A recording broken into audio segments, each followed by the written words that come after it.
İşler uçak bileti.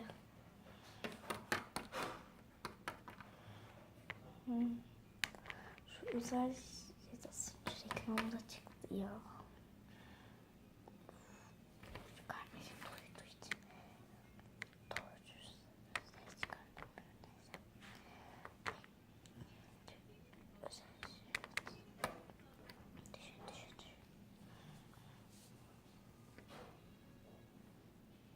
Evet. Amerika'ya uçuş biletleri bakın. Türk Hava Yolları alacağım. Türk Hava Yolları özel jet. Aldım. Evet, kaç param şu TL ödeyelim. Kredi kartı. Evet, tamam, bitti. Bir dakika, her zaman uçuş 5 gün sonra. Tamam o zaman. Bayağı zaman var. Ben gideyim de izin hazırlayayım. 5 gün sonra. Evet, şimdi havaalanına gitsem taksi arayacağım. Taksi çağırma tuşu. Tamam.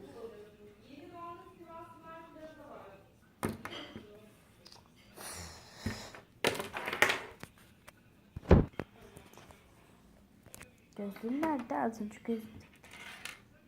Burada.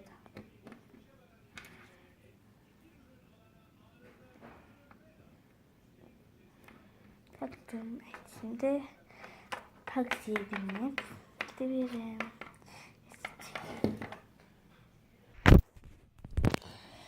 Evet, geldim. Beklemeyin. Bölüm burası herhalde. Yasak gibi yapmışlar resmen. Evdeki yatağıma benziyor. Ama daha sert.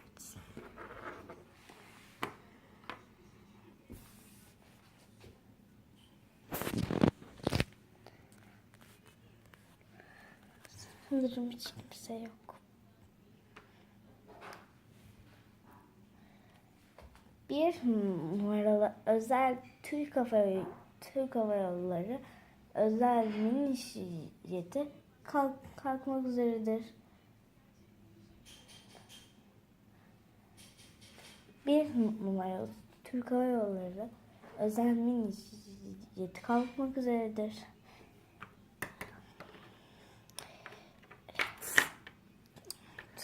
Türkiye'ye gidiş herhalde bayağı şeydir. Bir dakika, ben Türkiye'ye gitmiyorum ki. Ben Hollywood'a gidiyorum. Hollywood. Benim dilim bu kadar karışırken acaba orada nasıl konuşacağım?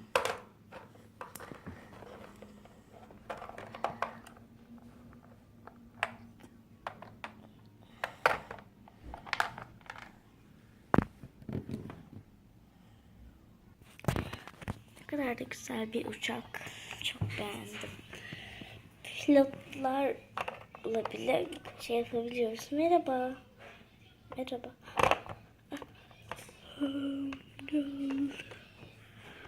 28 saattir uyumuyoruz.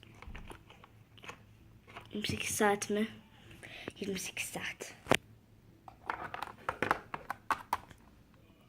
Hollywood. 28 saat.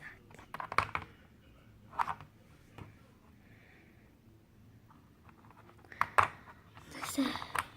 En azından uyku yerleri var. 2 tane var. Ama başka hiç kimse yok. Hiç kimse yok. Nasıl bir şey olabilir bu? 2 tane koltuk. Her şeyden 2 tane.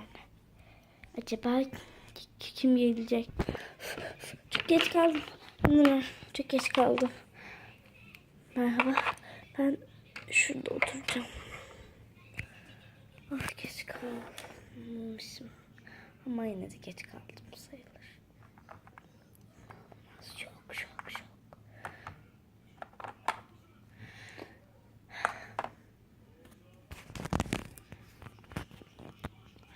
Şu kamerada. Şu valizin yerine. Yerleri. göstereyim. Üzgünüm. Valizin içinde sanırım bir ayı var.